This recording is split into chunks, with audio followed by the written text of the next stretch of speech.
ખેડૂત મિત્રો, હું રમણીકભાઈ કોટડિયા. ખાસ સમજો, આ એકદમ અગત્યનો ઓડિયો છે અને જરા કોમ્પ્લિકેટેડ છે. અરજી કરવી એ સામેવાળાને સમજાઈ જવી જોઈએ કે તમે શું કહેવા માગો છો. નવી માપણી પ્રમોલગેશનથી જે કબજા ફેર થયા છે એની અરજી ખાસ કરજો. એક જ અરજી કરો તો પણ ચાલે, એની સહમતિ લઈ લેજો. નહીંતર બંને જણા જુદી જુદી અરજી કરો અને સામે પરસ્પર આની એન્ટ્રી ઓલા પહેલાં સામ ઉલટી બતાવી, એના કરતાં એક જ અરજીની અંદર બંનેનું બતાવી દો તો વિશેષ સારું રહેશે. અરજી કરવાની રીત આપણે પ્રેક્ટિકલ સાથે સમજીએ. કોઈ ખોટો સમય બરબાદ કરવો નથી. હું તમને કોલેજના વિદ્યાર્થીની ઘોડે સમજાવવા માગું છું અને તમે જાતે કામ કરતાં 100% થઈ જશો. તો હું તમને અરજીનો નમૂનો બતાવું છું કે આપણે અગાઉ જોઈ ગયા ને એ જ અરજી છે. અને એ અરજી જે છે એ નવી માપણી પછી પ્રમોલગેશન કબજા ફેર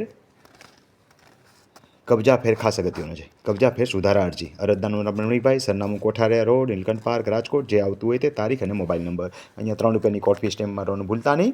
અહીંયા જે જિલ્લો હોય તમારો એ લખી નાખો. અહીંયા રીસર્વે પ્રમોલગેશન બાદ માલુમ પડતી ક્ષતિ સુધારવા બાબત.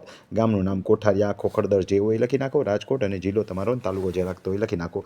નવો સર્વે નંબર મારો 545 છે ને જૂનો જે છે 208 હતો. ખાતા નંબરમાં જે હોય તે નવો જૂનો એક હોય તો એક ને જુદો જુદો હોય તો જુદો જુદો. ઉપરોક્ત વિષય સંદર્ભે અમે નીચે સહી કરનાર અરજદારનું નિવેદન છે કે રીસર્વેની કામગીરી પછી મારું ગામ જે લાગુ પડતું હોય તે તાલુકો એનું પ્રમોલગેશન થયેલ છે, જેના ગામ નમૂના 7/8ની નકલ 7/12ની નકલ મેળવતા નીચે મુજબ ક્ષતિ માલુમ પડેલ છે. અહીંયા યાદ રાખજો, તમારો જે સર્વે નંબર છે ને અહીં બતાવો અને સામે બદલી ગયેલો સર્વે નંબર અહીં બતાવો. આ ખાસ ધ્યાન રાખજો કે તમારો સર્વે નંબર નવો અને જૂનો બંને બતાવી દેજો. આ જૂનો અને અહીંયા નવો સર્વે નંબર 545 અને ક્ષેત્રફળ 2/5864 હતું. કોની સામે બદલી ગયું છે તો સર્વે નંબર 145 ને નવો એનો જે હોય 540 એ બતાવી દો. અહીંયા એનું ક્ષેત્રફળ બતાવી દો એટલે ખબર પડી જશે કે આ બે સર્વે નંબર સામે બદલી ગયા છે. આ શબ્દ બહુ અગત્યનો છે.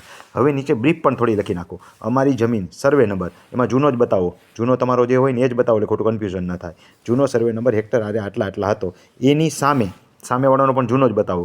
જૂનો સર્વે નંબર આટલાની જમીન આટલી છે એ સામે બદલી ગયેલ છે. પતી ગયું. નવા સર્વે નંબરથી સામે બદલી ગયેલ છે. તો ઉપરોક્ત રીસર્વેની કામગીરી દરમિયાન ભૂલ ક્ષતિઓ સુધારી આપવા અરજ. અહીંયા જે છે તમે અરજદાર છો એટલે તમારો જે સર્વે નંબર છે અહીં લખો. એટલે તમારી આ જે સર્વે નંબરની જમીન છે 144 વાળી એ તમે બતાવી દો કે મારો સર્વે નંબર જે છે એ આ છે. 208 હોય તો 208, 244 હોય તો 244. તમે જે બતાવ્યું હોય તમારો એ આ તો એક્ઝામ્પલ છે. અને અહીંયા તમારી સહી કરી નાખો 7 નંબરમાં જેટલી વ્યક્તિ. હવે સામે છે ને બીજી અરજી કરવી હોય તો સામેવાળાનેથી ઉલટી બીજી અરજી કરી શકે. એની આ વિગત અહીં આવી જાય, અહીં આવી જાય, એના નામ બદલી જાય. એવું ન કરવું હોય તો બદલી ગયેલો સર્વે નંબર જેની સામે હોય ને આવડો આ એ ભાઈનું અહીં નામ લખી નાખો. એનો 7 નંબર તો અહીં જોડીએ જ છીએ આપણે. જેની સાથે બદલી ગયા હોય એનો 7 નંબર જોડી દેજો.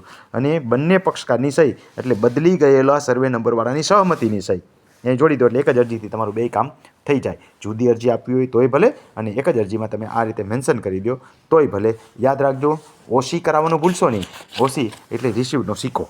અગાઉ અરજી કરી હોય, કામ ન થયું હોય અને દફતરે થઈ ગયું હોય તો આ રીતે તમે નવી અરજી કરી શકો. હું રમણીકભાઈ કોટડિયા આપને આ બહુ અગત્યની માહિતી આપું છું. આવા પ્રશ્નો ગામે ગામ છે. ખેડૂત મિત્રો, આ ચાન્સ ચૂકતા નહીં. પછી કહેતા નહીં કે અમે રહી ગયા. એના કરતાં અરજી કરી દો. તમારો કંઈક ને કંઈક નિકાલ આવશે. નહીં થાય તો યાદ રાખજો, ડિસેમ્બર પછી તમારે સામે દસ્તાવેજ કરવા પડશે, જે અઘરું કામ છે.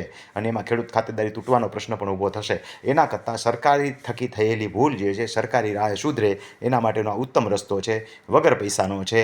કોઈ પ્રકારનો ખર્ચ કરવાનો નથી. કોકને દો 5,000નો ખર્ચો કરવો પડે એના કરતાં જાતે કરી લો આ. અને મેં તમને ઓડિયો દ્વારા બરાબર સમજાવેલું છે. ખેડૂત મિત્રો, તમારે મારો કોન્ટેક્ટ કરવાની જરૂર પડે તો સરળતાથી નહીં જાય. મેં સ્ટાર્ટિંગમાં જ કીધું એમ કે હું કોલેજના વિદ્યાર્થીને ભણાવતો હોય ને એમ તમને આ ભણાવું છું. તો તમારે જ્ઞાન મેળવતું રહેવું પડશે. મારા 1 થી 100 ઓડિયો છે. એની અંદર ક્યાંક મારો મોબાઈલ નંબર છે. તમે પહેલાં માનો કે 50થી શરૂ કરી 75 સુધીના ઓડિયો વાંચ્યા. નંબર મળી જાય ને તો બીજા ઓડિયો નિરાતે વાંચી લેજો. ન મળે તો તમે 1 થી 25 વાંચી લો. એની અંદર ડિસ્પ્લે ઉપર નંબર ન મળે તો 25 થી 50-49 વાંચી લો. ક્યાંક 100ની અંદર તમને ઓડિયો મળી જશે. આ વાંચવાનું એટલા માટે કરાવું છું કે તમને જે છે એ જ્ઞાન સાથે મળે અને પછી મારો કોન્ટેક કરો તો મારી મંત્રો ઓછા. કારણ કે તમારી પાસે જ્ઞાન આવી જાય. જ્ઞાન ન આવે પરિણામે જૂના જ પ્રશ્નોના જવાબ પૂછ્યા જ રાખે ને હું જૂનાના પ્રશ્નના રિપીટ જવાબ દીધા રાખું. આનો કાંઈ મતલબ નથી. તમારે જ્ઞાન મેળવવું જોઈએ અને ઘટતી વસ્તુ હોય ત્યારે મારો કોન્ટેક કરો તો એ વ્યાજબી છે. બાકી વાંચવું કાંઈ નથી, સાંભળવું કાંઈ નથી, ફટ દઈને નંબર હાથમાં આવી જાય એટલે ફોન કરવો છે. ફોન કદી કરતા જ નહીં. એમાં સિસ્ટમ બતાવેલી છે. 100 અને 101 નંબરનો ઓડિયો વાંચી જજો. વોટ્સએપની અંદર તમારે તમારો મેસેજ લખવાનો છે. રૂબરૂ મળવું હોય તો એ લખવાનું છે. તમારા ગામની અંદર સેવાનું કામ કરવું હોય ને તો પણ એમાં જ લખવાનું છે કે ભાઈ મારે ગામ આવો અને મારે ક્ષતિ સુધારણા કરવી છે. ડાયરેક્ટ કોઈએ ફોન કરવાનો થતો નથી. નહીંતર આચા માજી છટકલી આટલા બધા જણા ફોન કરો એટલે મગજની ડાગરી છટકી જાય, સેવા કરતાં કરતાં ત્રાસ થાય. તો એવું ન કરશો મહેરબાની કરીને, અને સભ્યતાથી મારી બતાવેલી સિસ્ટમ પ્રમાણે અનુસરશો તો હું તમારી વધારે સારી રીતે સેવા કરી શકીશ. આ હળવાશની ભાષામાં કહું છું, આજા માજી છટકલી તમે કામ કરશો ને તો તમને ખબર પડી જાય કે મગજનું દહીં થઈ જાય છે. સિસ્ટમમાં રહેવું જ જોઈએ. મારી બળતરા તમે સારી રીતે સમજી ગયા હશો કે મને જો લાંબો સમય સેવા કરવા દેવી હોય તો તમે સિસ્ટમમાં રહેજો. બાકી આ પૈની પેદાશની ઘડીની નવરાયની થાકીને માણા બંધ કરી દે એટલા બધા ફોન આવે છે. જેને ફોન નંબર મળી જાય એ મિસયુઝ નહીં કરતા, નકર નંબર હું બ્લોક કરીશ. સિસ્ટમ તમે બરાબર સમજી ગયા હશો. ન સમજાવો તો 100 નંબરનો ઓડિયો 2 વાર નહીં 4 વાર મગજમાં બેહેન ત્યાં સુધી સાંભળી લેવો. પછી ફોન કરવાનો નથી. વોટ્સએપ દ્વારા મેસેજ અને માર્ગદર્શન લેશો તો હું બહુ સારી રીતે તમારી સેવા કરીશ. ખૂબ ખૂબ આભાર. ધન્યવાદ.